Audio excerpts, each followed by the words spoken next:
Saludos, buenas noches y bienvenidos a un capítulo más, a una noche más de Ye, aquí en Es Asturias en Televisión. Programa especial el de hoy con motivo de la festividad de mañana. Bueno, mañana no estaremos con ustedes, ya que se trata de fiesta nacional, fiesta en todo el territorio español, con lo cual no habrá este programa. Bueno, a las puertas de la festividad de Todos los Santos, de difuntos o lo que los norteamericanos y el imperio angloparlante, bueno, pues considera Halloween, bueno, pues consideramos que es un buen momento, bueno, para hablar de un tema que sin duda es la única certeza que todos tenemos desde el momento de nuestro nacimiento, y es que todos, más tarde o más temprano, nos tendremos que morir. Bueno, pues hablaremos a lo largo de la noche si la muerte es el final, si hay conexión entre esta vida y la siguiente, y hablaremos de cómo es, cómo era y cómo será esa festividad de difuntos o de Todos los Santos en un programa que ya comienza.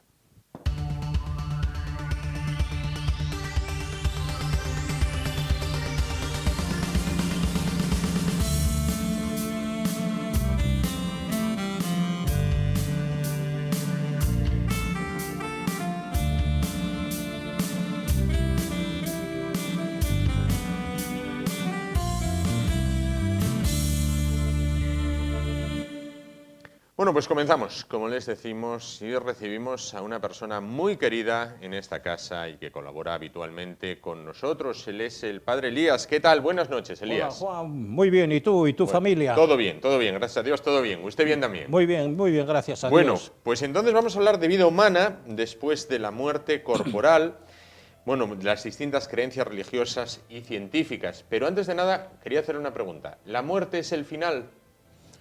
Para los materialistas, sí. Incluso para los materialistas, no digo para los ateos, porque los ateos creen en una inmortalidad civil, en una calle que los inmortalice o en una estatua, pero para la mayoría de los cristianos y de otras religiones no es el final, sino el comienzo de una vida nueva y muy superior a la vida que dejamos al cuerpo que dejamos en el cementerio. Entonces yo hoy voy a presentar las bases científicas actuales que hacen creíble científicamente la supervivencia de la conciencia, y no solamente la supervivencia, sino la evolución de la conciencia en el más allá. Bien, vamos con ello. Bueno, empiezo por el fundamento religioso, creencias religiosas sobre la vida más allá de la muerte. Los reencarnacionistas han sido reencarnacionistas las civilizaciones celta, los faraones, los budistas y psiquiatras actuales, por ejemplo, Jan Stevenson, psiquiatra norteamericano. Yo tengo un libro que se titula 20 casos de reencarnación que hacen pensar seriamente. No es el día hoy de explicar o hacer un resumen, pero si quieres puedo hacer un resumen de por qué hay 20 casos estudiados con método rigurosamente científico sobre la reencarnación y que dejan desconcertado al investigador. Un ejemplo de los que trata el libro. Niños, sobre todo son niños que cuando empiezan a hablar, lo primero que necesitan decir es que ellos han vivido vidas anteriores.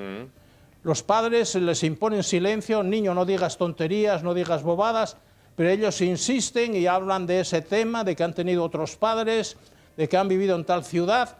Los padres no son capaces de silenciarlos, llaman al investigador científico, les hace unas preguntas en un cuestionario. Bueno, si has vivido en otra vida, ¿qué nombre tenías? ¿Cómo se llamaban tus padres? ¿En qué pueblo? Si sabes número de calle.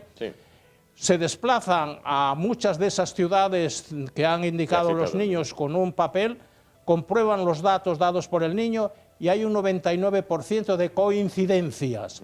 ¿Cómo se explica este hecho de que un niño a los 3 años, a los 4 años, conozca pueblos, conozca padres anteriores? Personalmente él nunca ha vivido en esos pueblos, nunca ha oído hablar a sus padres de esas antecesores, ¿verdad? Bueno, tiene 20 casos rigurosamente estudiados y termina con la conclusión de que hacen pensar seriamente en el tema de la reencarnación. De la reencarnación. Bueno, entonces, vida tras la muerte en modo reencarnación. Bien, los faraones, por ejemplo, embalsamaban. Yo he estado en el Cairo, he visitado la tumba de los faraones y al lado de la cámara mortuoria del faraón estaba la cámara del tesoro con las joyas de su vida, Sí. con sus esposas muertas y sus concubinas. Sí. Pero en aquel momento, en el siglo, pues qué sé yo, 12 antes de Jesucristo, pensaban que el alma sobrevivía, pero que volvería al cuerpo, Sí. y para que volviese al cuerpo tenían que conservar el cuerpo. Sí, Por eso lo sí. embalsamaban, con la creencia de que era necesario para ser reanimado y vivir una nueva vida como la que había vivido anteriormente. Esta es, en síntesis, la explicación científica del embalsamamiento de los faraones. De los faraones. Sí. En el hinduismo, en la India, el budismo, por ejemplo, tiene como tema central la reencarnación. Sí. Y el nirvana y el karma, bueno, una serie de conceptos básicos que hablan de la creencia profunda de hace más de 3000 años en la reencarnación, en la supervivencia de la conciencia o del alma o de esa energía pensante, esa energía capaz de pensar, capaz de crear ideas, capaz de memorizarlas, capaz de sentimientos de amor generoso, etcétera. Esa energía es inmortal. Sí. Hoy la ciencia física dice que una de las cualidades de la energía es la conservación. La energía no se crea ni se destruye, se transforma. Únicamente se transforma. Entonces sí. el alma como energía espiritual no se crea ni destruye, se transforma en un proceso que dura no solamente en esta vida o durante varias vidas en la Tierra, sino en la vida eterna. Bien, vamos a avanzar. Bases científicas. Sí. Vamos a ver. En las bases científicas hay dos hechos científicamente hoy estudiados. Primero, las muertes clínicas. Sí, sí, Yo traigo aquí un libro sí. escrito en el año 2011 que se titula La muerte descodificada. Sí. El autor es un médico anestesista y reanimador. Lleva 25 años reanimando a personas clínicamente muertas y controlando los fenómenos raros que se producen con esa reanimación. Correcto. Él parte de la clave de que en las neurociencias actuales ya no se identifica la muerte del cerebro con la muerte de la conciencia. Sí. ¿Y cómo se sabe esto? Porque personas que han estado con el cerebro totalmente muerto, no hay ninguna actividad bioeléctrica mediante un electroencefalograma, incluso sordos de nacimiento y ciegos de nacimiento, cuando los reaniman, los ciegos de nacimiento te dicen cómo iba vestido el médico, cómo iba peinada la enfermera, pero si no tenía ojos era ciego totalmente. ¿Con qué ojos ha visto eso? Bueno, entonces no solamente conservan la conciencia mientras los dan por clínicamente muertos, sino que esa conciencia experimenta una autotransformación radical. Sí. Uno de los primeros efectos de un muerto clínico y reanimado es que pierde totalmente el miedo a la muerte. Sabe por experiencia que la muerte corporal existe, pero la muerte de la conciencia, de algo que va dentro del envase corporal, sobrevive. Sí. Y no solamente sobrevive y cambia radicalmente de jerarquía de valores, porque lo más importante después de una experiencia de muerte clínica es tomar totalmente en serio el amor en todas sus dimensiones. El amor que es generosidad, que es compasión, que es paciencia, que es ayuda mutua. ¿Y hay, Elías, conexión entre el mundo de los vivos y el mundo de los muertos? Bueno, sí, este es otro tema, pero a mí lo que me interesa hoy es establecer con criterios y bases científicamente sólidas la validez de la creencia y de la esperanza en una vida mejor y muy superior a la vida presente después de la muerte física y de la muerte biológica. Que la muerte no es el final, es lo que me interesa demostrar científicamente. Claro. Entonces, aparte de la muerte clínica, con esas características de pérdida de miedo a la muerte y de transformación de la conciencia, de una intuición de lo esencialmente importante en la vida, que es amar, hacer el bien, pasar por este mundo dejando lo mejor, tenemos otro hecho sobre la muerte ya definitiva, no solamente la muerte clínica, sino la muerte definitiva y las psicofonías. Sí, ¿cómo podemos definir la psicofonía? Bueno, entonces hago un resumen sobre las psicofonías, en qué consisten, cuándo empezaron y cómo es la situación actual hoy. Sí. Existen desde el año 1952. La primera psicofonía la hizo el rector de la Universidad del Sacro Cuore, en Milán, Sí. el padre Gemelli. Estaba registrando cantos de los pájaros en el bosque con un magnetofón, se le estropeó el magnetofón y entonces pidió ayuda a su padre, que estaba muerto hacía 5 años. Papá, ayúdame. Rebobina en el magnetofón y a continuación de la súplica que había hecho a su padre, encuentra la respuesta: cabezón, yo estoy siempre a tu lado. Cogen esa grabación en cinta magnética, se la llevan al Papa Pío XII y el Papa Pío XII dice, bueno, esto es un descubrimiento científico, está reforzando la creencia en la resurrección de los muertos, adelante con la investigación. Desde 1952 hasta hoy hay miles y miles de cintas magnéticas con mensajes de los muertos desde el más allá. Yo tengo en mi casa un libro de un catedrático de la Sorbona, de Rémy Chauvin, catedrático de la Sorbona, un libro que se titula En directo desde el más allá, lleno de psicofonías. ¿Hay lugares, pregunto, hay lugares determinados en el mundo que sean más proclives a que se produzcan esas psicofonías? Bueno, sí, porque claro, para que haya psicofonía se necesita energía. Sí. Y el primer problema que se plantean los que investigan las psicofonías es con qué energía se graban esas voces en la cinta magnética. Ajá.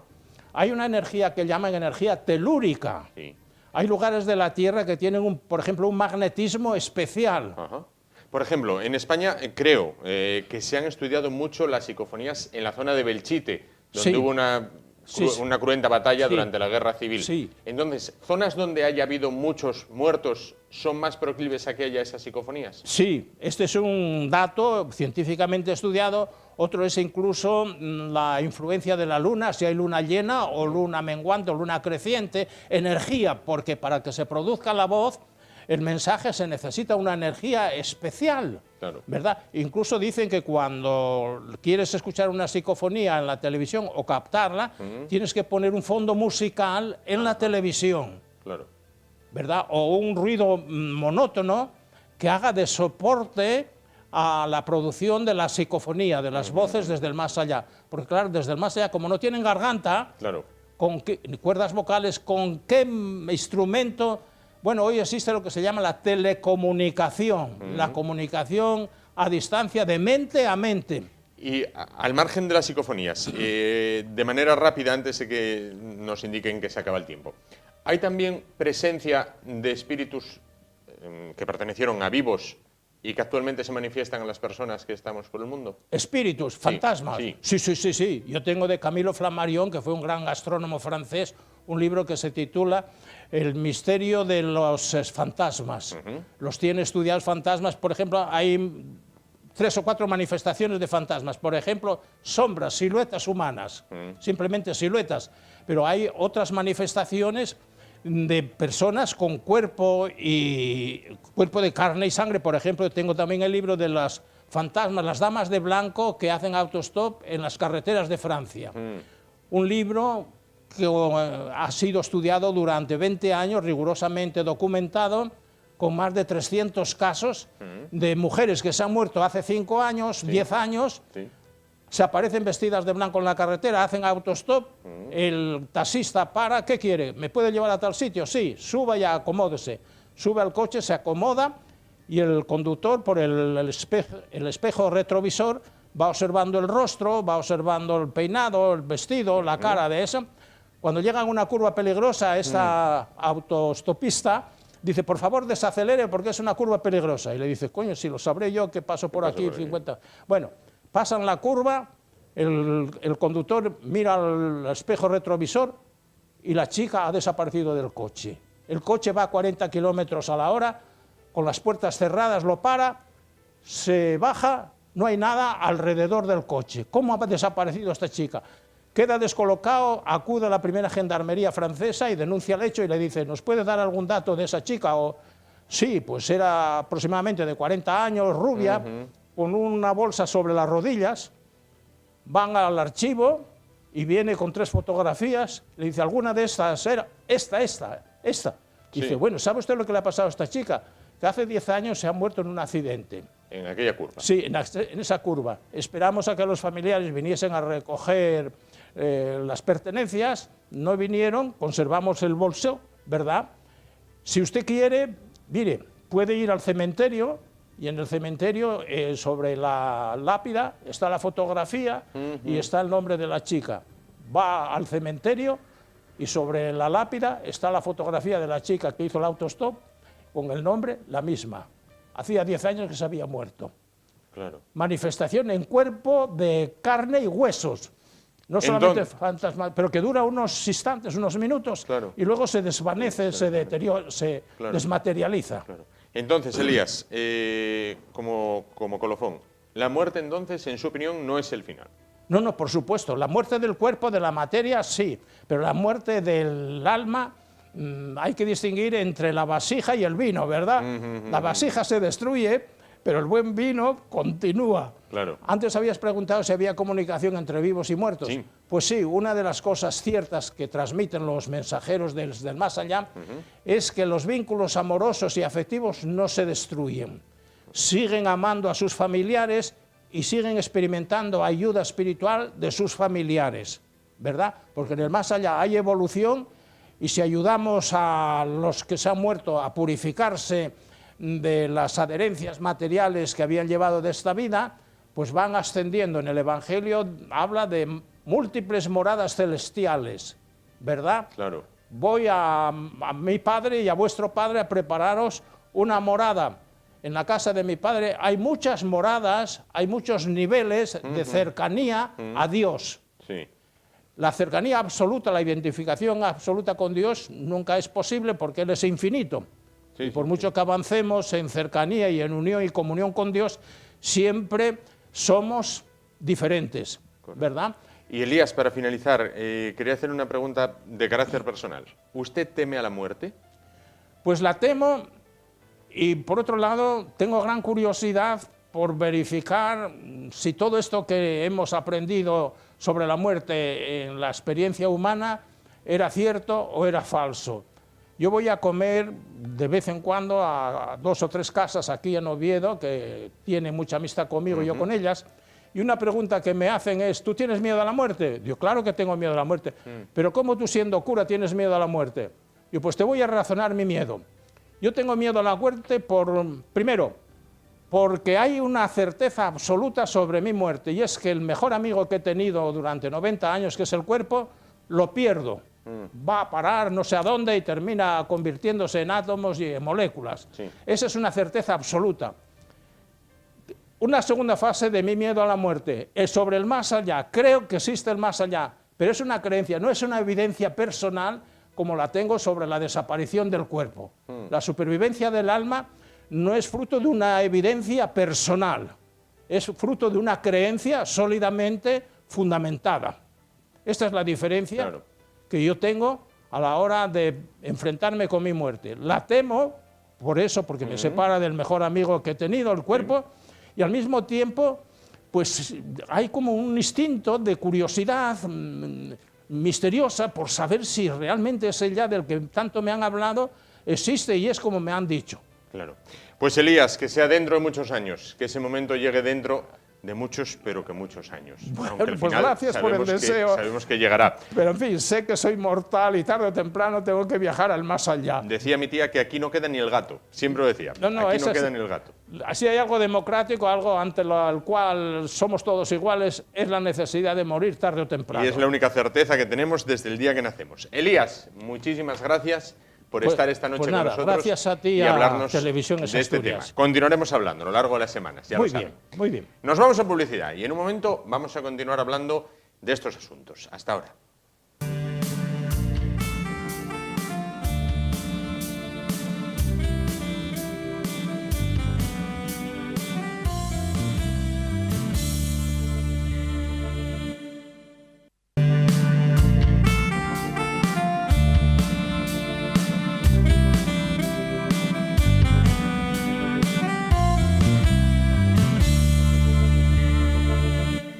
Bueno, pues continuamos en esta noche de martes. Bueno, hablábamos con Elías, con el padre Elías, bueno, lo que preocupa y ocupa a las personas acerca de la muerte. Bueno, pues en esta noche, bueno, pues un tanto especial, previa a la festividad de Todos los Santos, previa a difuntos. Bueno, vamos a hablar también de otro asunto que preocupa y mucho a la gente, que es su futuro. Bueno, ¿qué nos depararán los días que están por venir? Bueno, en diversos ámbitos, ya sea en el amor, ya sea en el trabajo, ya sea incluso en la salud.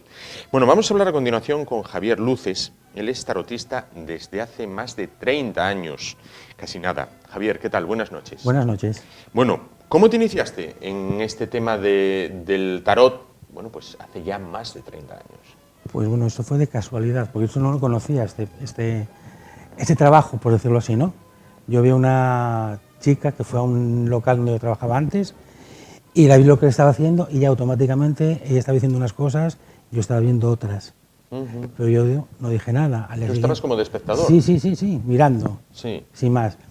Al día siguiente vi una amiga mía, así como un poco mal, desencajada, rara, que había tenido, bueno, una pequeña bronca en casa, ¿no? Dijo, espera, que te voy a echar las cartas. Y claro, al verte esa reacción, de un día para otro, que sepas hacer algo de esto, pues he hecho a reír. Claro. Cogí una baraja, se las eché. Le faltó poco para llamarme loco. Pero al día siguiente vino y dijo, oye, me salió esto y esto ya. Claro. Y a partir de ahí fue rodando hasta hoy. O sea, eso con el tema de cartas, porque yo con el agua empecé mucho más tarde. Claro. Bueno, al agua hablaremos posteriormente. Sí. O sea que fue una cosa que ni tú mismo sabías. No. Claro. Es que en casa tampoco me habían dicho nada de que había alguien en la familia, y después, cuando ya me vieron que sí me metí en todo esto, mi madre es de Andalucía, entonces por aquella parte ya se dedicaban un poco a todo esto. Al tema este. Bueno, yo no tenía ni idea. ¿Qué nos indica o qué nos puede indicar, qué nos revela el tarot? El tarot te puede revelar todo lo que en ese momento destaque en el juego de cartas que estemos poniendo encima de la mesa. ¿Cómo explicárselo, por ejemplo? Yo soy una persona muy incrédula de estos temas, ¿vale? Sí. ¿Cómo explicárselo a una persona muy incrédula? Yo, y al igual que yo, supongo que habrá más personas, me baso en que 2 y 2 son 4, en que algo se puede pesar, medir y contar, sí, pero que no hay, bueno, pues un tema de... ¿Cómo explicarle esto a una persona así? Explicar es complicado. Para poder explicar es que lo vea, que vaya, que aunque sea incrédulo, que vaya, no creyendo al 100%, pero bueno, que vaya con esa pequeña cosa de decir, bueno, lo que me dice, pero sin ir tampoco la otra parte, pues en plan fuerte, en plan agresivo, ¿no? Relajado, tranquilo. Oye, yo te digo unas cosas, ¿no te gusta lo que te digo? ¿O no va por donde yo te digo? Claro. Hay que esperar un poco de tiempo, también hay que solucionar las cosas, porque las cartas nos dicen cuando las echas, lo que te va a pasar en el momento. Hay que darle un margen. Sí. 2, 3, 5, 7 días para que las cosas empiecen a surgir. También es verdad que hay cartas, o hay momentos en las cartas que dicen, a partir de hoy mañana tendrá o te sucederá tal y la cosa. Sí. Porque las cartas también marcan un tiempo, que tampoco es un tiempo muy relativo, ¿eh? Porque lo podemos cambiar inconscientemente el que nos hagan las cosas porque cambiamos algo inesperado. ¿Por qué nos preocupa el futuro? Muchas veces por miedo. ¿Por miedo? Sí. ¿Tememos lo que desconocemos, entonces? No tememos lo que desconocemos o lo que nos puede venir. Yo siempre digo que cuando uno viene a echar las cartas, quiere saber lo que le va a pasar para estar preparado a esa situación, tanto para lo bueno como para lo malo. Claro. También hay gente que viene y te dice, oye, no me digas lo malo. Claro. Pues bueno, tienes que ir saltando cartas para solamente decirle lo bueno. Eso tampoco es una consulta muy... Claro, no es muy tal. Lógico. Pero bueno, el cliente es el cliente tiene razón. Lógico. Y hay que hacer lo que él quiera. Lógico. ¿Por qué asuntos o por qué aspectos se interesa más la gente cuando va a un tarotista, por ejemplo, a tu caso? Mira, pues a mí van por el amor, por el trabajo, por la familia, por los hijos, por los estudios de los hijos, porque tengo este problema con la justicia, porque quiero ver si consigo un crédito. Es que hay muchas preguntas. Todas tienen respuestas, positivas o negativas. Sí, todo tiene una respuesta. Claro. Incluso me preguntan, oye, mírame el fin de semana, a ver cómo lo voy a pasar. Y le miras el fin de semana. Y le puedes mirar el fin. Sí. Claro, claro, claro. No obstante, me imagino que era un poco lo que hablábamos antes, no se predicen las cosas con una exactitud matemática, es decir, te dan unas directrices, supongo. Es decir, en un tema de suerte, por ejemplo, tú puedes detectar Sí. que la suerte ronda a una persona, Sí, pero sí. no... Te va a tocar mañana. No. Efectivamente. No. Las cartas te dicen, después de que las estás mirando, las cartas que tengas en la mesa, pues tú le dices, si le marca, que juega algo a la lotería porque le marca un golpe de suerte. También siempre digo, no juegues más de un boleto porque el premio está en uno. El premio está en No uno. te gastes ahora 50 euros semanales, Claro. porque entonces no lo consigues. Claro, lógico. Entonces hay que ir ¿Van poco a más, poco. ¿Están más interesadas en este tema hombres o mujeres? Las mujeres, pero los hombres empiezan a ir. Sí. Sí, muchos. ¿Antes no? Antes poco. Antes iban como más a la fuerza porque iba ella y vas a venir porque queremos saber que... Pero ahora van ellos solos, ahora van ellos más abiertos, más relajados. Antes iban como más tensos, miedo, con duda. ¿En alguna ocasión te sucedió de que el tarot, por ejemplo, te indique algo que tú digas, uff, ahora cómo le cuento esto a la persona? Sí. Precisamente a una amiga. A una amiga. Tu padre estaba ingresado y bueno, yo vi que había un fin de sufrimiento y hubo fin de sufrimiento para esa persona. Pero no se lo puedes decir, ¡wow! Claro. Sobre todo a alguien que es amigo y que es como de la familia. Y tú dices, uff, ¿cómo digo yo esto? Claro. Pues hay que buscar siempre la forma de decir las cosas que a la persona no la vaya a afectar o a angustiar más de lo que está. Lógico. Bueno, tienes varios elementos sobre la mesa. Explícame un poquito. Bueno, esta es la baraja con la que yo normalmente juego. Sí. Es una baraja española, es una baraja de 52 naipes, que es la que me da respuestas a todas esas preguntas. Que muchas veces la gente dice, ¿cómo puedes ver ahí que hay una persona que rompió una pierna? Pues no lo sé, pero me marca. O porque tengo un problema de espalda. ¿Por qué sabes que tengo un problema de espalda? Porque me lo dicen. No sé cómo dice. Yo cuando estoy echando las cartas, yo siempre digo, las cartas me dicen Claro. porque realmente me lo dicen. Claro. Entonces, como yo trabajo, tiene muchos significados la misma carta, tiene muchos significados, depende también de la carta que tengas al lado. Es un poquitín complicado. Muy guapo el juego, porque a mí me encanta esto. Y muchas veces lo hago ya porque me priva. Estoy horas y horas con gente y nunca cansas de siempre poder ayudar o decir o de comentar. Y es una cosa que la tienes como si fuese algo de tu cuerpo ya. Claro. A mí es una cosa que me encanta. Y sobre todo cuando estás ayudando a la gente. Lógico. Sobre todo cuando estás ayudando a la gente. Lógico. Eso es el tema de barajas. Y después traje algo, no traje todo, sí. Estos son cuernos de ciervo. Estos son las ¿Cuernos rosetas. de ciervo? Cuernos de ciervo. Ajá. Son las rosetas, son los que van dentro de la cabeza. Sí. Estos cuernos yo los compro a esta gente que va a los montes y que cuando le cambian los cuernos al ciervo que le caen, ellos se dedican a recoger y hay alguno que lo vende y yo compro. Hombre. Los compro. Porque un ciervo matado a tiro porque... no sé, Un producto de la caza o tal. Sí. no. Tiene que ser de esos de realmente que le caen solos, porque los hay grandes, los hay más pequeños, Sí, dependiendo de... Y como todos los años mudan los cuernos, Sí. pues llega un momento en que, bueno, la gente que se dedica a ellos sabe por dónde, y bueno, esto es el cuerno de ciervo. Es lo que se mete, que es donde realmente salen los ojos y donde yo veo las iniciales de la gente que te pueda estar envidiando, la gente que te pueda poner trabas, dificultades, la inicial del nombre o del primer apellido. Ajá. Hablamos de pasar el agua. De pasar el agua, Vale. de quitar el mal de ojo. Eso es. Cuéntame qué es pasar el agua y quitar el mal de ojo. Pasar el agua es quitar ese mal de ojo, esas trabas que tenemos, que no conseguimos avanzar, que no podemos hacer las cosas, que no llegamos a tiempo, o que llevamos una temporada que nos sale todo torcido. Y es pasajero, me imagino, o puede extenderse durante el tiempo. Vamos a ver, dependiendo de la gente que te marque y dependiendo de las veces que lo pasemos según estés la primera vez. Porque no porque lo pases una vez, ya lo quitaste para siempre. No, porque vamos a tener siempre envidias, entonces hay que siempre que quitar esas envidias para poder avanzar.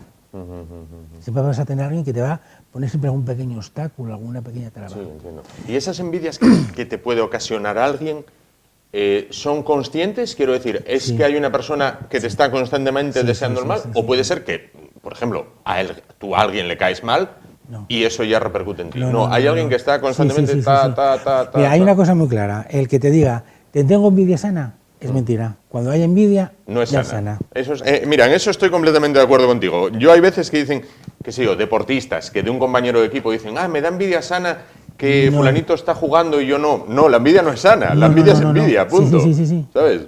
Entonces, cuando digan, te tengo envidia sana porque estás muy bien, pues si ya me tienes envidia, aunque sea sana, ya no me quieres mucho, Vamos porque ya fastidiados. tienes algo de envidia. Bueno, el tema de pasar el agua lleva los cuernos, lo vamos a poner aquí, Sí. lleva un crucifijo de plata, Ajá. que estos son los que tengo en casa normalmente cuando Sí. te llaman de urgencia, Sí. que parece una funeraria, Hmm. porque siempre hay que estar pendiente. Claro. Es un Cristo de plata que tiene que estar bendecido o pasado por agua bendita, Ajá. ¿vale?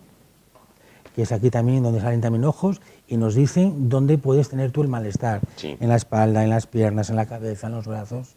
Eso también te marca. Claro. ¿eh? Y después la típica cuchara de plata, que esta es de las primeras que yo tuve, mira cómo está toda, Sí, ya que esta es la que ya tengo en casa y tal para... Sí. Después me falta la copa, que es una copa grande de cristal, ¿no? Y después un cuerno de vaca. Un cuerno de vaca. Un cuerno de vaca que es el que hace de embudo para pasar el agua de la botella a la copa. Entonces echa el agua ahí, se mete el Cristo y después con una oración el Cristo, con otra oración el cuerno y se mete en el agua. Con todo y en el agua, tú coges una cucharada de agua, levantas la cuchara, volteas así despacio y ves que el agua sale como aceite, anís, sale gordo. Sí. Haces otra oración a la copa con todo ello dentro, coges otra vez el agua, lo dejas caer y ya ves que cae otra vez como que rompe, como que suena. Eso significa que pasamos de lo negativo a lo positivo. Eso es la dificultad que hay para que tú avances. Es como cuando caminas entre barro. Metes una pierna... Sí, te cuesta más. Bueno, pues con el agua pasa lo mismo. Exactamente lo mismo. Qué curioso. Y entonces con el agua se quita. Yo de hecho empecé con animales, pues el agua, con vacas. Se pasa también a los animales. Sí. Bueno, ahora hay menos, pero cuando yo empecé sí. Ya por cuadras pasando el agua a los animales. ¿Hay tradición en Asturias de quiero decir, porque mucha gente, por ejemplo, me decías, oye, que tienes raíces andaluzas, bueno, hay mucha gente que piensa, no, esto es más para la zona del sur y tal. No. Aquí en Asturias, esto es ancestral, quiero decirte, de siempre. Tú hablas con gente muy mayor y siempre, no, pues el agua. Sí es verdad que ahora hay menos gente mayor, que va quedando mucha gente mayor, menos. Cuando digo mayor es mayor, yo me considero mayor pero a la vez joven, pero si estas mujeres mayores de pueblo ya lo sí, tenían, sí. Vamos, ya era algo que conocían. Claro. Te das cuenta que antes las vacas, una ganadería grande, de repente un vecino, venga, esta vaca me daba, por ejemplo, 50 litros de leche al día y ahora me está dando 10. Alguien me la huelló. Llevan a la típica bruja del pueblo, le pasaba el agua por la mañana y por la tarde ya estaba dando... Volvía a los 50. Sí. Curioso. Oye, ¿qué son amarres? Amarres, bueno, pues los amarres son trabajos hechos de magia, que puede ser magia blanca, magia negra, para amarrar a una persona, que la amarramos inconscientemente. Explícame eso. Vamos a ver, ponte que venga una señora, hace un amarre a una persona que ella quiere, pero que esa persona no está muy interesado en esa mujer. No está por la labor, sí. No está por la labor. Entonces, ¿qué pasa? Que ella intenta amarrarlo para atraerlo. Pero ¿qué pasa? Que cuando se hacen los amarres, hay muchas veces que quien lo hace se cansa de esa persona. ¿Cómo lo deshaces? Hay que tener muy claro cómo se hacen esos amarres. Dónde se va a hacer los amarres y lo que te van a cobrar por el amarre. Ten en cuenta que un trabajo de estos te pueden pedir hasta 3.000 euros. Corta. No recomendable. No. Yo no. Yo te vendo los productos para que tú lo hagas y a lo mejor te sale por, te voy a poner un ejemplo, por 100 euros. Sí. Y llevas la figurita, llevas un aceite, llevas... Claro. Pero que te cobren 3.000 euros por algo que no sabemos si va a funcionar, porque realmente para que funcione un trabajo lo tienes que hacer tú. Porque tú vas a ponerle... Más ganas, más fuerza. Más ganas, sí. más ilusión, Sí. más fuerza, más cariño. Pues yo más que te lo haga Pues lo hago. Le hago 4 cosas, ala, 3.000 para el bolso, Y a para que correr. funcione. No, ahí hay que tener mucho cuidado. Hay mucho, ahora que tocas este tema, hay mucho intrusismo en esta profesión. Quiero decir, gente que, por ejemplo, no sé, oye, cuando llegó la crisis y se manifestó Como setas. en su crudeza tal, bueno, pues todos tuvimos que hacer cosas y el que no tuvo mucha suerte. Todos tuvimos que hacer cosas que a lo mejor nunca pensamos que íbamos a hacer, Sí. ¿no? Quizás nunca a lo mejor acabaste trabajando de algo que pensaste, nunca pensé que iba a trabajar de esto, aunque sea lo más honesto del mundo, ¿no? Pero hubo gente que dijo, oye, pues mira, adelante, leo 2 libros de esto y voy para allá. Sí, ¿sabes lo que pasa? Que yo por libro Vamos, te digo, leo No. 2 libros, como te puedo decir. tengo muchos, ¿eh? Veo 2 Sí, es vídeos. verdad que yo compro muchos libros, los tengo ahí expuestos para que la gente vea Sí, sí. que hay libros de tarot, Pero de no sé ¿notasteis qué. intrusismo en el tema? Sí, mucho, sobre todo cuando la crisis. Yo me acuerdo que empecé en Avilés hace 7 años y me acuerdo que preguntaba si había alguien que se dedicara a esto. Y no conocía a nadie. Claro. Después, cuando ya empezó la crisis un poquitín más fuerte, Mm. que la gente acude más por el tema de la crisis, que va a pasar, que no sé Sí. qué, y me decía, Meca, pues fui a este, me dijo esto, Meca, vengo a ti, me dices esto otro, que me cuadra más lo tuyo. Dije, pero si no, cuando ya empezó no había nadie. Claro. Y de ¿Cómo- repente cómo salen no como puede haber? setas. Digo, no, ¿cómo puede salir ahora de repente tanta gente? Y además cerca de donde yo tengo local, en Avilés, quiero decirte, la oficina. Sí, Pues, yo nunca oí hablar de esta mujer. claro. Si nunca sentí, más de preguntar, ¿eh? Si conocía gente, a lo mejor gente mayor, de la poca que queda, que te pasa el agua, que te echa unas Sí, cartas, un sí. poquitín tal, pero que, punto. Pero es que de repente, chicas jóvenes, y dices, ¿cómo salen así? ¿Cómo puede salir esto? Claro, claro. Y después está el fraude. Vale, es que me cobra 20 euros, ya, pero es buena, Ujú.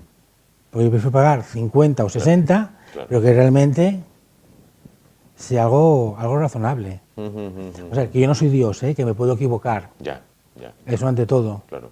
Yo Dios no soy, que me puedo equivocar.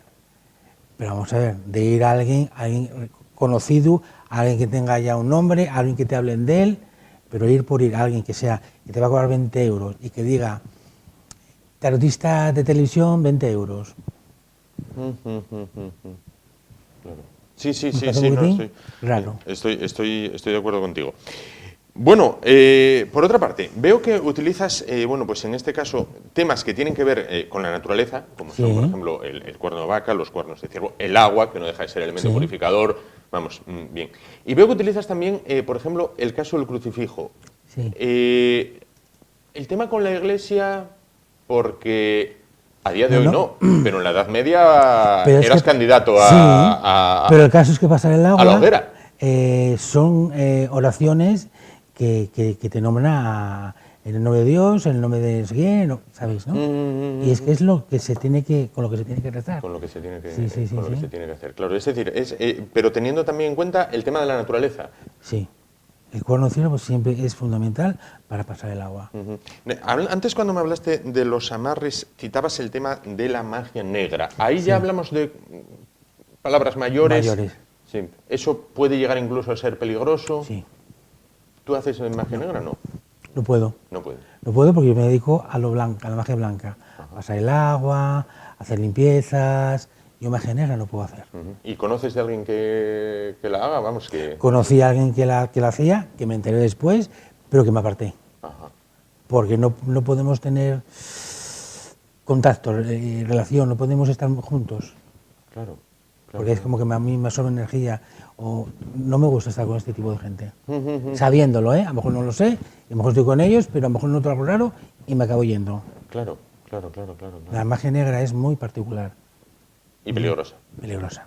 Sí, por la magia negra ya utilizan sangre, ya hay sacrificios, ya hay... También es verdad que hay magia con animales para otro tipo de cosas, pero ya cuando se sacrifica un animal, por muy buena que sea, yo... Prefieres no tocar No, el no, tema. no. Vale, me hablabas de lo que es la baraja, me hablabas de pasar el agua, me hablabas de los amarres. ¿Qué otras cosas se pueden hacer? Se pueden limpiar negocios, se pueden limpiar casas, con inciensos, con cosas que se preparan, con algo que eche humo para purificar las cosas. Yo siempre recomiendo a toda la gente, cuando veo esa negatividad en casa, que me pongan una planta de ruda. ¿Una planta, perdón? De ruda. De ruda. Es una planta mágica, también es una planta ancestral, es una planta que siempre se utilizó. No es cara, es una planta pequeña que va creciendo si no se muere antes de que te limpie toda la negatividad. Y normalmente para que te crezca tienes que poner una planta, otra planta, porque te absorbe lo negativo. Claro. Y después está la típica rosa de Jericó, que también te absorbe negatividad. Cuando hay mucha negatividad, esa planta en el agua crea como una especie de nata de baba. Ajá. Y eso es la negatividad que está absorbiendo. Claro. Para finalizar, Javier, antes, moviste las cartas uno a otro. Te lo pregunto sin ningún compromiso. ¿Viste algo de mí? No, porque para verte algo de ti tendría que embarajarte y echártelas. Ajá. Perfecto. Pues Javier Luces, tarotista, muchísimas gracias por estar esta noche con nosotros. Gracias a vosotros. Explicándonos algo que yo particularmente desconocía completamente. Oye, y me ha agradado un montón hablar contigo y conocer al menos, pues en qué consiste, lo que realizáis, en este caso lo que realizas tú por medio del tarot, el agua, y otras cosas. Sí.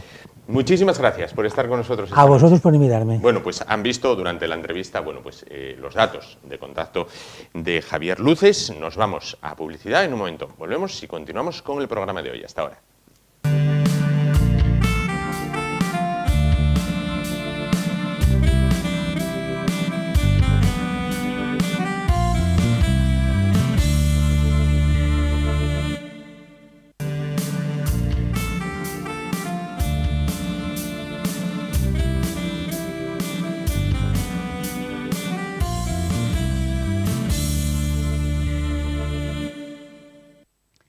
Pues continuamos en esta noche. Vamos a ir poniendo punto y final al programa de hoy en este previo Halloween, previo difuntos, previo Todos los Santos. Y vamos a hablar a continuación con un hombre que sabe también de este tema, el profesor Fidalgo. ¿Qué tal, profesor Fidalgo? Buenas noches. Buenas noches, frías noches siempre. Frías noches. Decimos por el pueblo sí. que por todos los santos la nieve en los altos. Por todos los santos la nieve en los altos.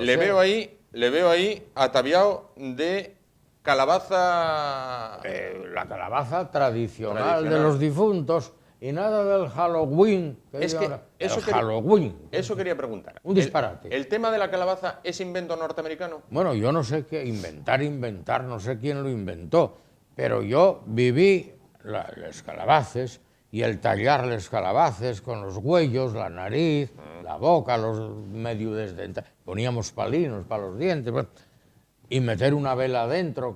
Esto, yo lo viví desde bien rapacín y nací en el año 39, O sea, que quiero decir que yo el invento no sé de dónde vino, si es celta, si es no sé qué, si es de por ahí para allá. Pero americano no pudo ser, porque los americanos son de antes de ayer. O sea, que eso está clarísimo. ¿Cuántos siglos atrás tienen los americanos? Comparado con nosotros, nada. Antes de ayer. De manera que si el origen es celta, es romano, es indoeuropeo, yo no lo sé. Pero yo sí sé, como a veces cuando hablo por la radio, mi programa de la RPA, y suelo decir, hombre, íbamos Pring y yo. Bueno, pues esto es de la época de cuando Pring era cadete. Vamos. Sí, ¿no? Claro. ¿Y dónde se colocaban esas calabazas que ustedes de pequeños...? Bueno, yo de rapaz solíamos ponerlos en los caminos, ahí encima por los matos, o en el corredor de casa, si había corredor en la casa, o en alguna ventana, en las ventanas que daban a la calle, en la cocina, y por la noche, aquello no había alumbrado público como hay ahora, y entonces se ponían las calabazas con la velina adentro, y nada más, era una juerga como otra cualquiera, Claro. Pero todo esto de los disfraces y meter miedo y disfrazarse de calaveres y de la bruja piruja y de tal, eso de aquella no existía. Nada, ¿no? Las únicas diversiones que había en las ciudades era que había teatro, era cuando se representaba el tenorio. ¿El tenorio? Claro, el tenorio de Zorrilla. Era tradicional en la noche de los santos representar el tenorio. clamé al cielo y no me oyó, y pues sus puertas me cierra, de mis pasos en la tierra respondo al cielo, no yo, decía el comentador, o no sé, por ahí tal, bueno. Era el tenorio, claro, y fue tradicional, y en televisión, ya cuando vino la televisión, también lo ponían. Ahora ya no sabe quién fue el tenorio, ni quién fue Zorrilla, ni nada que se le parezca. Hablas de Zorrilla y creen que es alguna peripatética urbana, ¿no? Sí, sí, también puede ser, también puede ser. Y quizás los más que llegan a más dicen que es el campo del Valladolid. Que es el campo de Valladolid. Claro. También es verdad. También es verdad, también es verdad, pero bueno. Y la avenida o el paseo de Zorrilla en Valladolid. También, sí, también, sí. también. Bueno, entonces, quedamos en que el tema de la calabaza de invento norteamericano... No, bueno, poquito. la fiesta de los santos, el Halloween o lo que sea, eso no sé qué que llamen ahora, pero yo nunca lo oí. También le dan un nombre celta, que es muy raro. Yo no lo... Samhain. El Samhain, que tampoco no sé lo que quiere decir. Será la fiesta de los muertos. El culto a los muertos fue ya en la cultura egipcia, el libro de los muertos, ¿no? La cultura de los muertos fue importante. Es más, que incluso los enterraban con viandas de comer y demás, pensando en una posible resurrección en un futuro, ¿no? Entonces que tuvieran comida y bebida y demás. Pero aquí el asociarlo al 1 de noviembre y demás, esto es una tradición que procede de la Iglesia Católica de la época ya del siglo II o III de nuestra era cristiana, cuando, visto el número de mártires que estaba dando la fe cristiana a esa religión, se pensó, puesto que se celebraba San Fulano, San Zutano, San Mengano, San quien sea, demonios que daban una serie de mártires y demás de santidad reconocida, pero que no estaban en la lista del martirologio. Y entonces dice, hombre, vamos a dedicar un día a todos estos santos, muertos, mártires, a su culto y demás. Y de ahí viene la festividad, el 1 de noviembre, de todos los santos. Esta festividad que luego fue, digamos, difundida y mucho más promocionada en el siglo XI o XII por San Odilon, que era un abad del monasterio, como dicen los que saben francés, de Cluny, de Cluny, para que nos entendamos. Efectivamente, bueno, Cluny. Pues este San Odilon dijo, hombre, vamos a celebrar con más pompa y esplendor la festividad de los santos, y demonios, dediquemos un día a los santos anónimos, a los que no están ni en el martirologio, ni en tal, y que la mayoría vamos a ser todos santos después de muertos. Entonces hagamos al día siguiente de todos los santos el día de todos los difuntos. Cuando usted era chaval, ¿cómo era el tema de, por ejemplo, mañana, cuando va la gente al cementerio? Porque ahora cada párroco, cada sacerdote tiene que ir a varias parroquias porque, bueno, claro, y va deprisa y corriendo. Claro, antaño, porque de hecho el día de los difuntos no es mañana. No es mañana, es pasado mañana, es el día 2.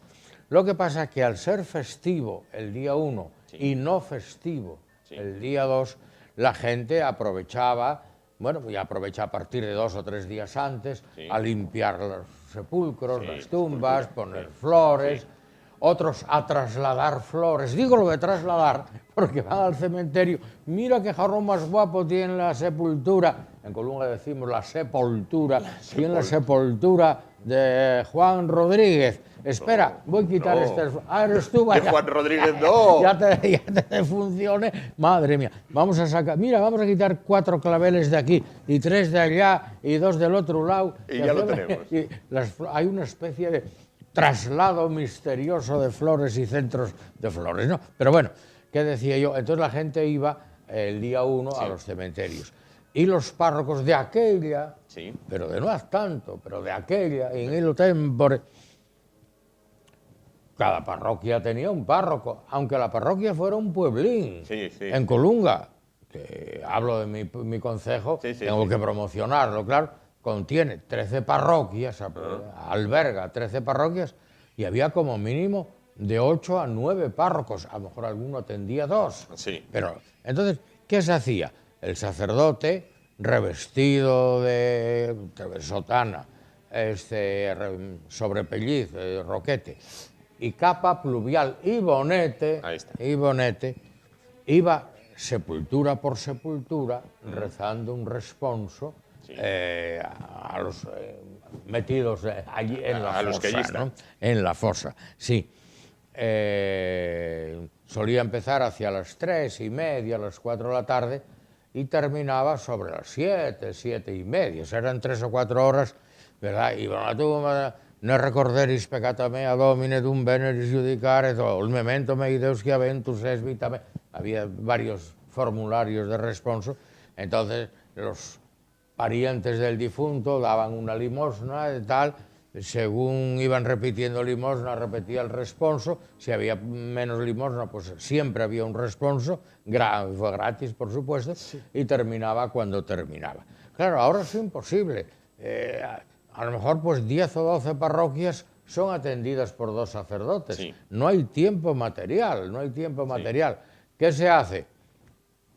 Pues alguna persona devota en el cementerio reza un rosario, aparece por allí deprisa y corriendo el sacerdote, reza un responso colectivo, que vale para todos, y de allí corriendo en el coche a la parroquia vecina a rezar otro responso, y así andamos. Claro. ¿no? Y a lo mejor pues en aquellas parroquias concentradas, 3, 4, 5 parroquias, donde hay una iglesia, digamos, más representativa, en esas se celebra una misa de esta, ¿no? ¿Y cómo era el tema, por ejemplo? Antes no había tanatorios, como hay ahora, y cuando fallecía una persona, el velatorio era en casa. En casa, sí, Bueno, sí, esto entonces, ya lo hemos comentado muchas veces. ¿y cómo era aquello entonces? No, bueno, pues la gente cenaba y después de cenar había que ir a acompañar a los familiares del difunto que le iban a velar toda la noche, y entonces los vecinos pues íbamos y les acompañábamos. Las señoras solían estar en la cocina y los hombres en una salita por allí. Las señoras hablando de sus bla bla bla, si 2 a la derecha, 2 a la izquierda y menguo una, de cómo se hacía, y los caballeros hablaban de fútbol, de toros o de mozas, eso cada uno hablaba de lo que da. De vez en cuando a las señoras ahí en la cocina, que eran cocinas de carbón, hablo de la aldea, bueno, estaban continuamente preparando manzanilla o tila, porque las señoras tomaban tila para tranquilizarse, y a los hombres pues nos pasaban café y alguna copita, y otra copita, y otra copita, y otro café. Cuando acababa la noche había alguno que iba a gusto para casa. Había alguno que ya iba de funeral también, él no iba de responso. Pero bueno, era así, era una situación absurda, que ahora con los tanatorios, pues afortunadamente eso se ha quitado, ¿no? Pero bueno, era así, era la costumbre. ¿Mejor el tema de los tanatorios? Yo creo que sí, que es mejor, es más aséptico y más de descanso, porque los pobres familiares del difunto, toda la noche de velatorio, al día siguiente el funeral, había que dar el banquete y la comida a los que venían al entierro. Bueno, que era un desastre. Otra cosa quería preguntarle. ¿A los críos antes se les enseñaba el difunto? Bueno, se les enseñaba, dependía de los pueblos. Yo creo que los críos, yo me acuerdo en el pueblo, nunca nos asustamos de los difuntos, es decir, veíamos al muerto en casa, es decir, no, ni se les enseñaba, lo veíamos. Es igual que a los nenos de los pueblos, veíamos a las vacas parir y nadie se asustaba de un parto. Y ahora parece que es poco menos que de película de formación sexual. ¿No? Ahí, si moría, mira, murió Huelín, vaya por Dios. Y bueno, y mira, había que amortajarlo y había que... No sé, yo creo que de mi generación no recuerdo que ningún crío tuviera miedo a los muertos, ni a los difuntos, el día de los difuntos, ni a los funerales un tanto macabros. No, claro. Era normal. Bueno, eran otros tiempos, sin duda. Sí. Volviendo al tema de Halloween. Por ejemplo, si usted mañana está en su casa y pican a la puerta, va a abrir y aparece pues 5 o 6 entre niños y chavalucos, disfrazados de vampiros, brujas, y le dicen, ¿truco o trato? Ay, nunca oí eso. ¿Nunca oyó eso? No. Uy, pues entonces tengo yo que No, avisar. yo lo que sí sé que antaño, muy antaño, la juventud iba por los pueblos, por las casas, pidiendo una limosna.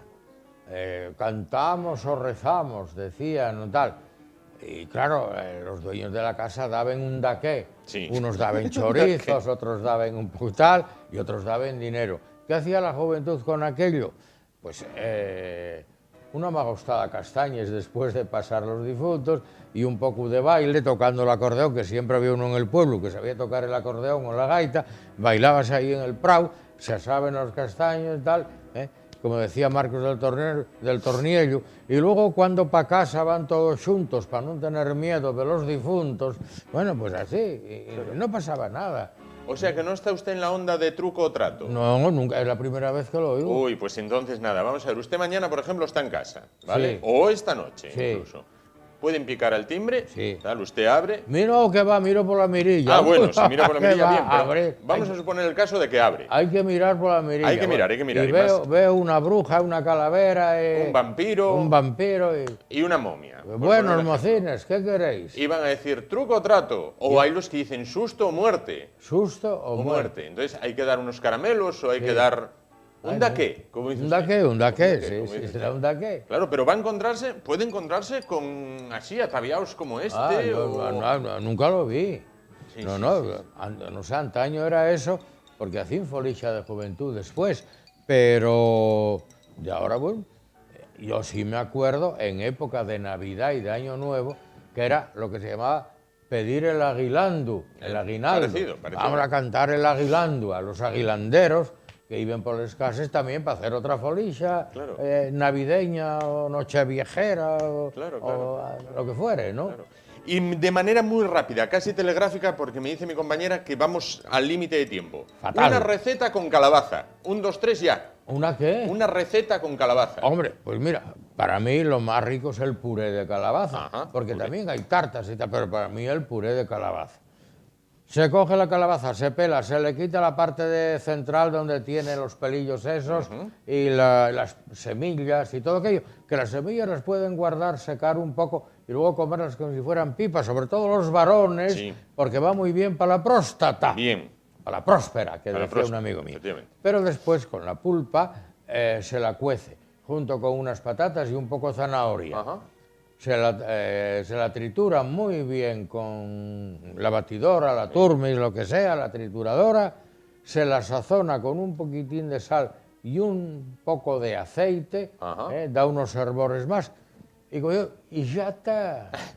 Y ya está. Y ya está. Pues perfecto. Pues ya está. Entonces, ya está armada. Ya tenemos ahí la receta. Y que no olviden nuestros televidentes Esto es. que Día de los Difuntos, huesos de santo, De los que hablamos la semana buñuelos, pasada. teresitas, casadielles Efectivamente. y similares. Y llambionadas varias. Y llambionas en general. Pues profesor Fidalgo, muchísimas gracias por acompañarnos en esta noche tan especial, en esta Buenas noche en la que noches. le vemos y armado de trucos, calabaza. y tratos, y sustos, y muertes. Y ya sabe. Pásenlo bien. Si le pican los vampiros a la puerta, Va, ahí lo tiene. algo habrá. Muchísimas gracias. A vosotros, buenas noches. Como gracias les damos también a ustedes por estar esta noche con nosotros. Mañana no estaremos, ya que es fiesta nacional, fiesta en todo el territorio nacional, incluida la parte este de España. Bueno, volvemos el jueves, será a partir de las 10 de la noche. Hasta entonces, gracias por su atención y hasta luego.